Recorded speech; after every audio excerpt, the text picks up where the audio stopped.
2005 کا قیامت خیز زلزلہ، 25 سالہ لڑکی گھر پہنچ گئی۔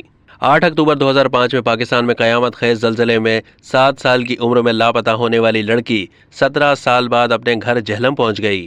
ثانیہ آزاد کشمیر کے ضلع جہلم کے علاقے بانڈی لانگڑا کی رہائشی ہے جو زلزلے میں اپنے گھر والوں سے بچھڑ گئی تھی۔ زلزلے میں ثانیہ کے والد انتقال کر گئے تھے، جس کے بعد ثانیہ کو لاوارث سمجھ کر کسی نے کراچی کے بے اولاد جوڑے کے حوالے کر دیا تھا۔ اس جوڑے نے اسے پال پوس کر بڑا کیا اور اس کی شادی بھی کر دی۔ خوش و خرم ثانیہ سارا ماضی بھول گئی، لیکن اپنا آبائی گھر اس کے دل و دماغ سے نہ نکل سکا۔ ثانیہ نے 17 سال کے بعد اپنے شوہر اور 3 بچوں کے ساتھ اپنا گھر تلاش کر لیا، جس کے بعد ثانیہ کا بھائی اور باقی خاندان اسے دیکھ کر ششدر رہ گئے۔